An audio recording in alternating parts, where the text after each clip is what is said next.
A lot of Conor McGregor news out of the UFC that has trickled down over the past couple days. For one, there was a fake rumor that LIss was shot down by Conor McGregor's coach about him getting knocked out cold in practice and his nose being broken after a bare-knuckle sparring session, to which the reporter who was at least near the scene, claiming from the sources, has now retracted his comments on Twitter, to which it seems like McGregor was not knocked out cold, does not have a broken nose, and Eddie Alvarez and him will still be going toe-to-toe at UFC 205 without any worry. But before that, it came out that Conor McGregor was fined $150,000 for throwing a water bottle. Who throws a water bottle? Honestly, add Austin Powers reference here.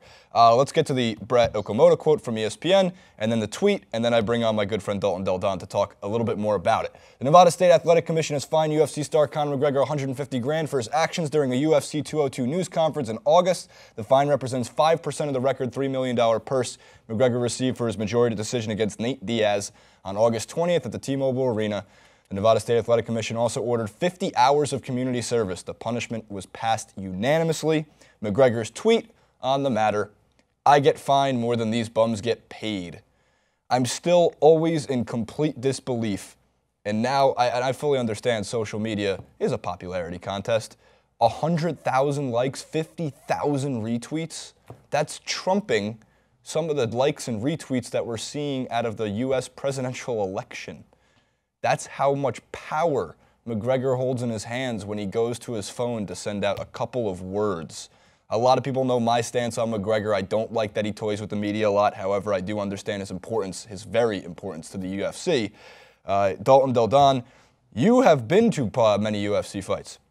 You have seen these guys fight. I'm not sure if you have. Well, for one, have you seen McGregor fight? Because that's awesome if you have. But two, your thoughts on the fine and the 50 hours of community service. I was at UFC 200. I was hoping to see him, but he was obviously not there. I was telling you before we started recording that I'm actually from, I live in the 209 area code, which is the Diaz brothers, Stockton, California. It's about 15 minutes down I-5 from where I am currently sitting right now. They are a bunch of characters, super entertaining fighters, obviously outside of the ring. They know how to build a fight. Obviously, McGregor does as well.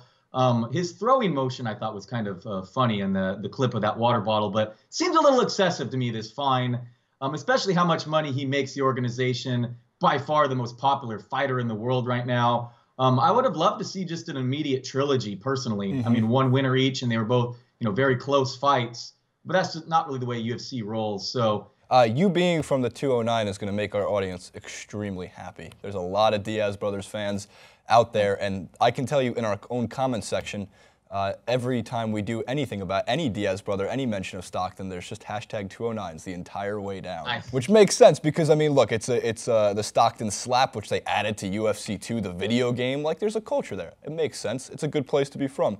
I want to get into three of the Coach Kavanagh tweets because McGregor's coach is equally a big character on social media as his star fighter, Conor McGregor, is. Here are the three tweets because he makes some good points. Well, for one, like these, I should say before he makes the good point, he does the cryptic, let's quote somebody and leave the world to decide. So here's the first one, to which when the rumor started circulating that McGregor was knocked out cold and had a broken nose, he said, quote, a wise man proportions his belief to the evidence, end quote, David Hume.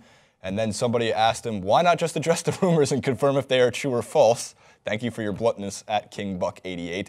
And to which he said, because I'm trying to teach you how to think critically, otherwise my time wasted on the next silly rumor and the one after that. His last tweet, most importantly to everything, free tip, just because it's on the internet doesn't mean it's true.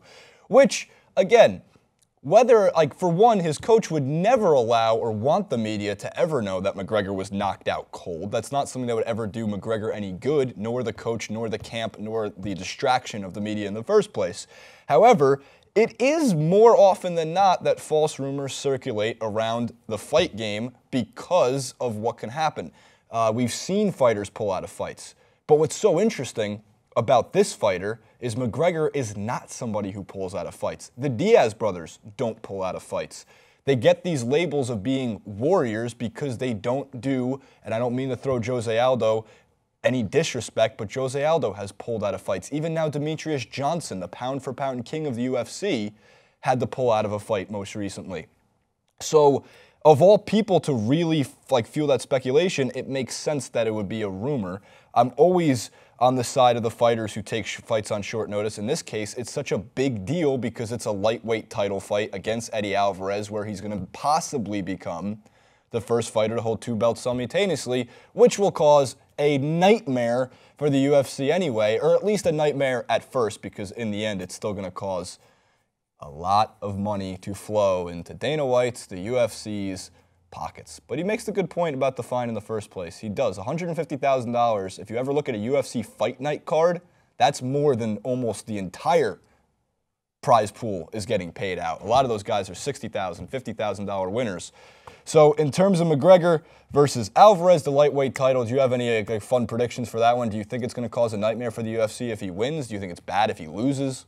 Oh, I think they want McGregor to win for sure, and he's it's about a -150 favorite. That seems about right. Obviously, anything can happen. I obviously want to see this fight happen. They've had UFC the last couple of years have had a rough go of fighters dropping out of main events. It's been obviously it makes sense. These people are sparring so hard, and Weidman's on this card, and he's been another person who's had to drop out multiple times. So I'm looking forward to the fight. I would go the chalk. I think McGregor is going to win this match, but it should be very competitive. It's rightfully, he's not a huge favorite, and you got to think most, squares put their money on him. So realistically, the actual odds might even be closer to even. I would think that, Eddie Alvarez, it's not like he's getting these super tempting, oh my God, Alvarez is 10-1 to win. And when that's the case, some people would think, well, it's the crazy thing about UFC and betting the UFC, as I know firsthand, because I've had Dalton throw down bets for me in Vegas before, and being wrong on those bets most of the time, is anybody I predict to win, just take the opposite. It's almost a guarantee. I had, going back, I've almost been wrong on every single McGregor fight. I was so convinced by the time he fought Nate Diaz the first time that, he's been exploited, that, no, now I believe McGregor has enough skill and he's going to he beats Diaz. The second time around, I'm thinking, no, Nate Diaz is going to beat McGregor this one because, look, again, the exploitation, can he get him on the ground, the warrior mentality. And now versus Eddie Alvarez, I just shut my mouth and watch the fight. I'm going to probably bet on it, though, and I think if I have to take a bet, it's going to be one of the more fun props of, second-round KO or third-round KO, because there's more money there, at least, usually. And those are going to probably be wrong, too. So if you see what I tweet out, or for my prediction, this goes for you, Dalton, and the entire world, don't take it. You're going to lose money. It's not going to go well for you. All right, guys. So that's McGregor, Kavanagh, all the tweets that had to do with that, which is fun. And, of course, the rather hefty fine. One of the quick last quotes I want to read on the fine was, the NSAC chairman, Anthony Marnell, said, "I have a really hard time with a $300,000 fine for throwing a water bottle. Yes, someone could have gotten seriously hurt." No, they couldn't. No one did. Yes, they could have set the building on fire, but they didn't. They were throwing cans at each other like children. Please show me the video evidence of someone ever getting seriously hurt from throwing a water bottle. If anybody can surface that for me, I will believe that a $300,000 fine would have been acceptable. But I would love to see McGregor on the, doing the trash pickup for community service. That's a great video if he does have to serve the 50 hours of it. Comment below, like, favorite, subscribe to the channel. It goes a long way. And make sure to follow Dalton at Dalton Del Don on Twitter and check out his Yahoo Sports. He's constantly writing week by week, mostly on fantasy football. So if you need help in that bracket, which is me every single week, take a look at his articles and also check out his podcast with LIss, the East Coast Offense. All of it in the description box below. And we'll be back in just a second.